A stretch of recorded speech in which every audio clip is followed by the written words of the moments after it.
here I are again, talking about stuff that relatively has anything in anybody's life anymore. Yeah. See, internal combustion engine powered vehicles are becoming a target for the past. Oh, yeah,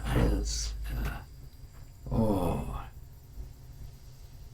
it's kind of weird how easily we'll be.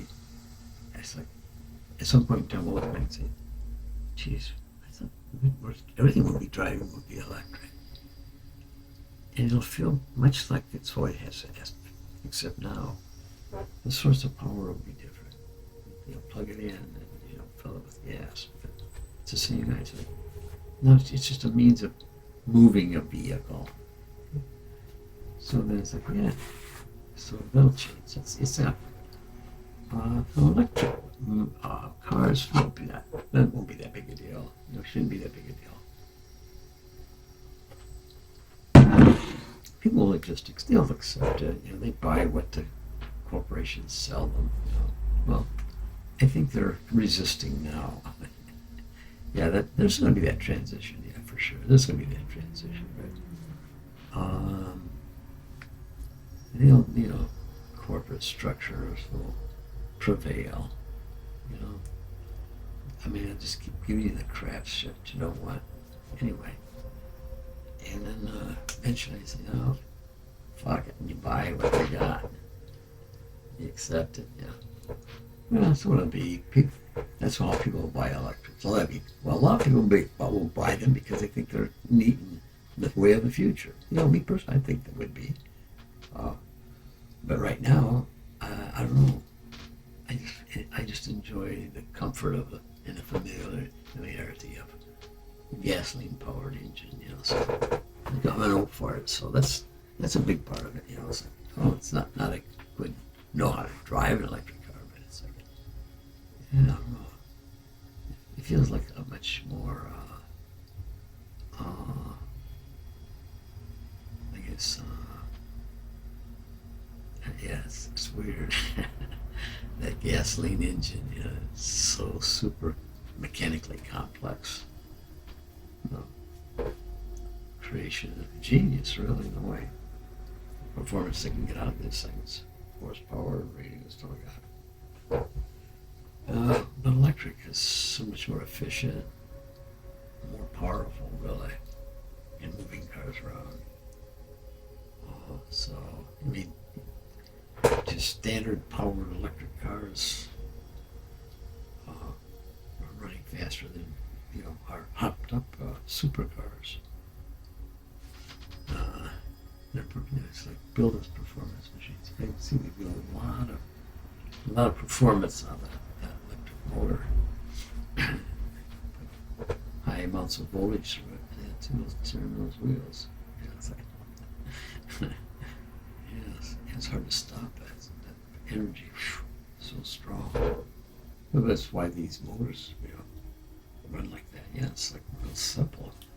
It's basically one moving. I mean, and it's accompanying bearings. The one moving part would be, I guess, the stator. I mean, yeah, the center place. And I guess that would be. I think some of that. Yeah, so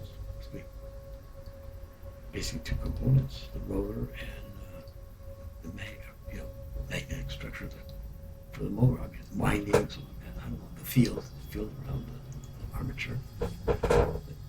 With that alternating current creates this magnetic flow of energy around, and the more you give it, the faster it runs.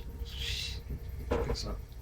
Yeah, it's amazing. Yeah, that's that power. It's unbelievable. It's so hard. I mean, it's electric. Yeah, electric power. In fact, this has been something, a technology they've used. I remember these, because this was when I was a kid, this discussion, back in the, probably 10, 11 years old. these. I think my cousin, his dad worked for the railroad. It's like a big deal. We were dealing with money or something like that. And he says, you know, those diesel locomotives, they don't power the locomotive. Since those are electric engines that power that. Well, the diesel locomotives run on these big generators, generating electricity to turn the rotors. It's more, I guess, it seemed like somewhere the stuff you lose, but it seemed to work. Yeah, I can get maybe more performance out of electric motor than you applying it for its torque. You know, the diesel engines would be good for constant even running the generator. And for producing a certain prescribed amount of electricity to the motors to make them run. And evidently, and that's not that uncommon in other applications too. A diesel generator providing electric power for electric motor to provide the energy. So it has to say something about, the power of electric motivation. So yeah, I see. It won't be. There'll be nostalgia. People will let go. It's like people of convenience today. They don't get too tied up with stuff anymore. Things will come and go so quick anyway. It's hard to to glom onto something. 2 years down the road, it'll be gone. It's like already my car is just old enough that it still has a CD slot in it. I think it's a 2020. I don't think you see that stuff anymore. It won't be a means stuff. I was like, yeah, there's a sadness there. Things change just to change. So what's wrong with the other? So develop or hang into any kind of it's like, yeah, oh, okay. Those are not, oh, okay. I'll that. I'll change whatever it is, whatever I need to do. I got tired of fighting technology, the changing of technology. So I think a lot of it is kind of forced on us, and it's like in the longer way they'll try to throw in some kind of improvement in micro steps. You get improvements, but it's like it doesn't justify the change. So the smartphone industry is a good example of that. Or in PCs, computers, all that stuff. It's the values and the propriety of the systems. So tightly controlled and licensed use of applications for, and that's where their money. They make these Microsoft operating systems that get installed on computers.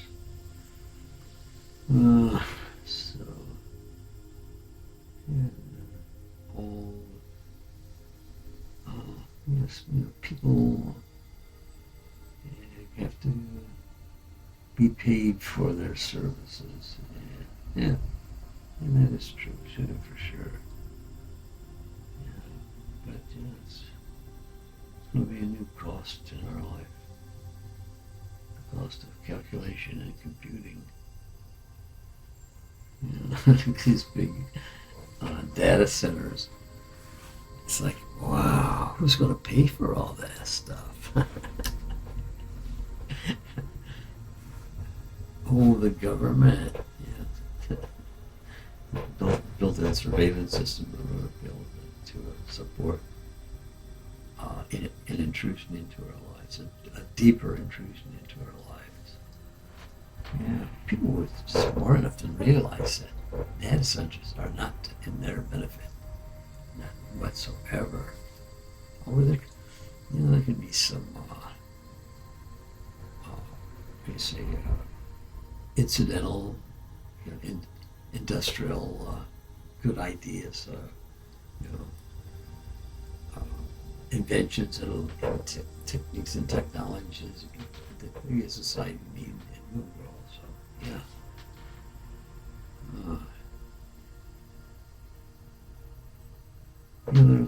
So people will become less and less connected to technology in a passionate way, because their lives will be imbued with it and everything they do and say. So, and have we'll become who we are. We will become we'll have things that they'll plug into us, or they won't plug in. Actually, like a patch. It's like it'll read everything in your whole body, and not just of your physiology, but the story of your life. Be recorded there. It'll extract all of it. Because it's all recorded in there. Yeah, even down to the microsecond. Yeah, we don't recall it because our playback capabilities are severely limited. Yeah, but if we get the essence of every bit of information that entered into our mind, it's all still there somewhere. You might have to dig a little deeper to retrieve it. But it's there. It's been recorded. Oh, the Akasha Records. I think that's what I call about that. Yeah, that's what it is. Okay, so now I understand the Akasha Records. Yeah, basically it's the accumulation of all things that ever existed or ever happened. And it's still all there. In shape and form. It's been retrieved into your consciousness.